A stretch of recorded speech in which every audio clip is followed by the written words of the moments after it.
Hello students, PSC exams की PYQ series में आज हम स्टार्ट करने वाले हैं एरोमेटिसिटी। एरोमेटिसिटी के आपको सारे पीवाईक्यूज सॉल्व करने हैं और सबसे पहले आप क्वेश्चन खुद से सॉल्व करके देखोगे, देन आंसर मैच करोगे और उसका डिटेल एक्सप्लेनेशन देखोगे अगर कोई क्वेश्चन समझ नहीं आता है। सबसे पहला क्वेश्चन है, which of the following molecule in pure form is are unstable at room temperature. आपको बताना है इनमें से कौन सा मॉलिक्यूल अनस्टेबल है एट रूम टेम्परेचर। क्वेश्चन करने से पहले मैं आपको कुछ बेसिक्स बता देती हूँ बच्चों। अगर odd number of double bond plus anion plus lone pair आता है तो वो कंपाउंड आपका एरोमेटिक इन नेचर होगा। आपको चेक करना, कंजुगेशन भी होना चाहिए। इसके आपको सारे फीचर्स पता होने चाहिए कि किन बेसिस पर हम एरोमेटिक कंपाउंड बोल सकते हैं। इसके लिए आप वीडियो को चेकआउट कर लेना मेरे चैनल पे, मैंने उसमें डिटेल में समझाया हुआ है कि एरोमेटिक कंपाउंड्स होते हैं, कौन से नॉन एरोमेटिक होते हैं, कौन से एंटी एरोमेटिक होते हैं और विद एक्सेप्शंस। ठीक है, अगर इवन नंबर आते हैं डबल बॉन्ड के एनायन और लोन पेयर को प्लस करके तो वो आपका क्या होगा, एंटी एरोमेटिक कंपाउंड होगा। ये एक शॉर्ट ट्रिक है जिससे कि हम क्विक आंसर को फाइंड कर सके। जो आपका पहला क्वेश्चन है, डाइन बनी हुई है उसमें, लेकिन क्या आपको इसमें कंप्लीट कंजुगेशन दिख रहा है? एरोमेटिक होने के लिए कंप्लीट कंजुगेशन होना चाहिए या एरोमेटिक होने के लिए साइक्लिक इन नेचर तो है लेकिन कंप्लीट कंजुगेशन नहीं है, तो ए क्या है आपका, non aromatic.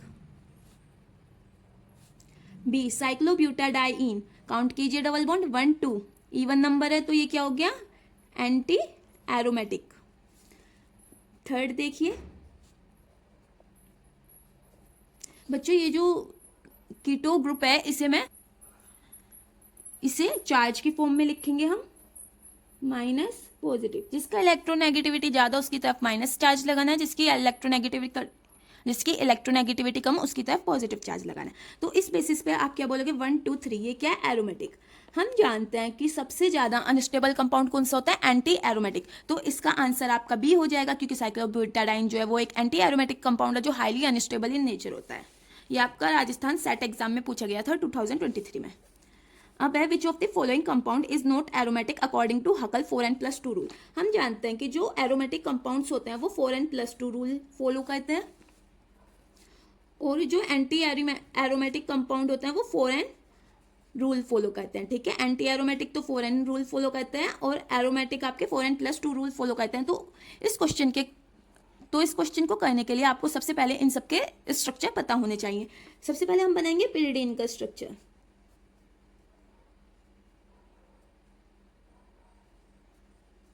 Pyridine, then anthracene,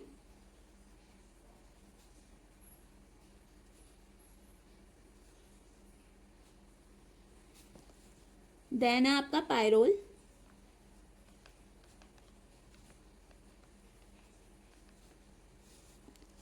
fourth है आपका साइक्लोहेप्टाट्राइन।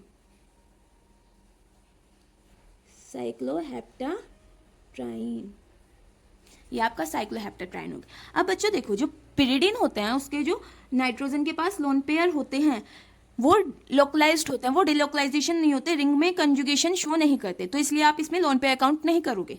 लेकिन जो पायरोल रिंग होती है उसमें जो नाइट्रोजन के पास लोन पेयर होते हैं वो आपके रिंग में कंजुगेशन शो करते हैं इस टाइप से, तो इसलिए आप इसके लोन पेयर को काउंट करोगे। Count the electrons and lone pairs और डबल बॉन्ड्स, 1 2 3। ओड है मीन्स एरोमेटिक इन नेचर है, 1 2 3 4 5 6 7। ओड है मीन्स एरोमेटिक इन नेचर है। क्रैग रूल से आइडेंटिफाई करते हैं इस टाइप के कंपाउंड्स, लेकिन आप इस ट्रिक से एकदम सही आंसर ला सकते हो, तो आप बस इस ट्रिक को लगाना। अब देखिए इसमें कितना है, एक लोन पेयर हो गया, 2 डबल बॉन्ड हो गया, 3 मीन्स ऑड। ये क्या हो गया, एरोमेटिक इन नेचर। इसमें देखिए बच्चों कंप्लीट कॉन्जुगेशन नहीं है। अगर यहाँ पर पॉजिटिव चार्ज होता है या एनायन होता है तो हम बोल सकते थे कि ये एरोमेटिक या एंटी एरोमेटिक है, लेकिन ये क्या बन रहा है हमारा, नॉन एरोमेटिक। तो इसका आंसर क्या होगा, डी। अब आपको बताना है identify anti aromatic compounds from the following. आपको एंटी एरोमेटिक कंपाउंड्स बताना है। हमने क्या देखा, जो जिसमें इवन नंबर आएंगे वो आपके एंटी एरोमेटिक होंगे। काउंट कीजिए 1 2 3। ओड है मीन्स एरोमेटिक इन नेचर, 1 2 3 4। ये क्या हो गया आपका, एंटी एरोमेटिक नेचर। ठीक है, बी आपका इसका आंसर हो जाएगा। और भी हम चेक कर लेते हैं, 1 2 3 4 5 ओड नंबर ऑफ इलेक्ट्रॉन्स हैं तो हम क्या बोलेंगे कि ये एरोमेटिक है, 1 2 3 4 और नाइट्रोजन के ऊपर लोन पेयर है 5। Again odd number of double bond and lone pair है, तो हम क्या बोलेंगे, एरोमेटिक इन नेचर है। बच्चों जो डबल बॉन्ड है, लोन पेयर है या एनायन है, उनका समेशन देखना है आपको कि वो ओड आ रहा है या इवन आया। पर्टिकुलर आपको ऐसे चेक नहीं करना कि डबल बॉन्ड इवन है या डबल बॉन्ड ओड है, ठीक है। जैसे सपोज यही रिंग है, अगर हम डबल बॉन्ड के बेसिस पे लगाएं तो 1 2 3 4 इवन नंबर आ रहा है, तो आप क्या लगा दोगे कि ये एंटी एरोमेटिक है। लेकिन हमें क्या करना है, समेशन चेक करना है, 1 2 3 4 5, तो ये क्या हो गया, एक एरोमेटिक कंपाउंड हो गया। तो इसका आंसर आपका बी होगा। Then which of the following compound is fastest debromination. बच्चों जितना ज़्यादा हमारा स्टेबल कंपाउंड का फॉर्मेशन होगा आफ्टर द डीब्रोमिनेशन, वही हमारा सबसे पहले डीब्रोमिनेट होगा, मीन्स ब्रोमीन छोड़कर जाएगा। तो अगर हम पहले में से ब्रोमीन को निकाल देते हैं, हमारे पास क्या कंपाउंड बनेगा, ये। नेक्स्ट बी में ये ब्रोमीन को बाहर निकाल दो, यहाँ पर पॉजिटिव चार्ज। डी में भी सेम पॉजिटिव चार्ज आएगा, बी सी में, और डी में देखिए आप पॉजिटिव चार्ज। बच्चों हम जानते हैं कि कोई sp और sp2 कार्बन के पास अगर कैटायन का फॉर्मेशन हो रहा है तो वो अनस्टेबल होता है। देखिए इसमें सिर्फ हाइपर कंजुगेशन लग रही है, इसमें एल्कीन के जस्ट ऊपर कार्बोकैटायन है, मीन्स एस करेक्टर इंक्रीज हो रहा है, इलेक्ट्रोनेगेटिविटी इंक्रीज हो रही है, जिसकी वजह से ये डिलोकलाइज्ड हो रहा है। इसमें भी सेम वाई कंडीशन अप्लाई होगा, लेकिन इस कंपाउंड में आपको देखने को मिलेगा कंजुगेशन। और हम जानते हैं जो एलाइलिक कार्बोकैटायन होते हैं वो स्टेबल होते हैं, तो जो डी है आपका उसमें सबसे ज़्यादा जल्दी डीब्रोमिनेशन होगा। Next question, the correct order of aromaticity of furan, thiophene, pyrrole. Again आपको इनके स्ट्रक्चर आने चाहिए। थायोफिन, थायोफिन में बच्चों थायो का मतलब होता है कि सल्फर प्रेजेंट है। Then pyrrole means nitrogen present है रिंग में। देन फ्यूरान, ऑक्सीजन प्रेजेंट है रिंग में। अब देखिए जिसकी इलेक्ट्रोनेगेटिविटी जितनी ज़्यादा होगी वो उतना ही कम इलेक्ट्रॉन्स डोनेट करेगा डिलोकलाइजेशन के लिए, और जिसकी इलेक्ट्रोनेगेटिविटी कम होगी वो फास्टेस्ट डिलोकलाइजेशन शो करेगा रिंग में कंट्रीब्यूशन में, ठीक है। तो जो सल्फर है वो इजीली अपने इलेक्ट्रॉन डोनेट कर देगा रिंग में फॉर कंजुगेशन, तो इसकी एरोमेटिसिटी ज़्यादा है। देन नाइट्रोजन की सबसे ज़्यादा, हमारा ऑक्सीजन जो है वो मोर इलेक्ट्रोनेगेटिविटी है, इसलिए ये लास्ट में रखा गया है क्योंकि ये थोड़े लेट अपने इलेक्ट्रॉन डोनेट करेगा फॉर द डिलोकलाइजेशन। तो इसका आंसर आपका हो जाएगा D, thiophene, pyrrole, furan. Which of the following compound undergo aromatic substitution reaction, tropolone, ferrocene, azulene, all of these. अब आपको पता है, पहले तो इनके स्ट्रक्चर पता होने चाहिए। ट्रोपोलोन का स्ट्रक्चर होता है बच्चों,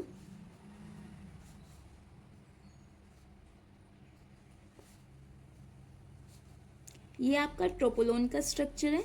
देन एजुलिन का स्ट्रक्चर ड्रॉ करना है।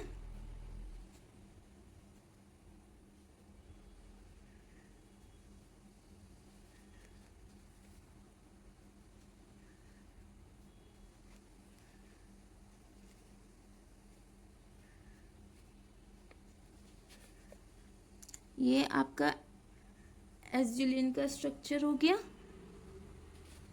देन आपको ड्रॉ करना है फेरोसिन का। फेरोसिन आपका होता है ईटा 5C5H5Fe का whole twice Fe, CP ring बनाइए। ये एक सैंडविच कंपाउंड होता है। तो आपको बताना है कि इन तीनों में से कौन से एरोमेटिक सब्स्टिट्यूशन शो करेंगे। बच्चों ये तीनों ही कंपाउंड आपके एरोमेटिक सब्स्टिट्यूशन शो करते हैं। एरोमेटिक सब्स्टिट्यूशन में क्या होता है कि किसी भी एक ग्रुप को सब्स्टिट्यूट करना, ठीक है। ये तीनों ही आपके एरोमेटिक सब्स्टिट्यूशन को शो करते हैं। फिरोसिन आपका दिखाता है एसिटाइलेशन नाइट्रेशन रिएक्शन को। हम नेक्स्ट क्वेश्चन की तरफ चलते हैं। हमसे पूछा गया है identify the aromatic compound among the following, cyclopentadienyl cation. बनाइए cyclopentadienyl cation. Cation means positive charge, cyclopenta 5 carbon present होंगे, डाइइनाइल, ठीक है। देन है साइक्लोपेंटाडाइइनाइल एनायन। थर्ड गिवन है ट्रोपोलियम आयन।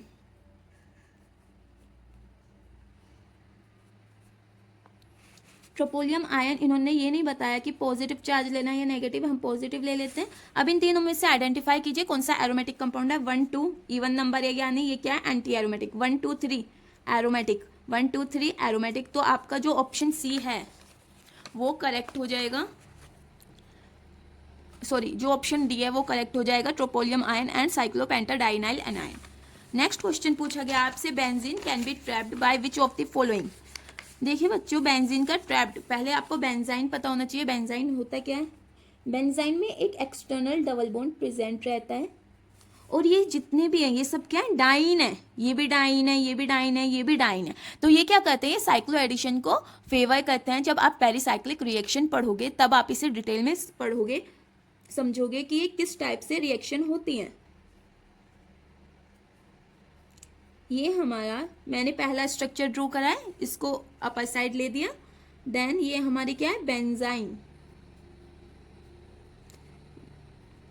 ये बॉन्ड इस साइड मूव करेगा, ये इस साइड मूव करेगा, ये इस साइड मूव करेगा। ये क्या हो रही है? हमारी साइक्लो एडिशन रिएक्शन।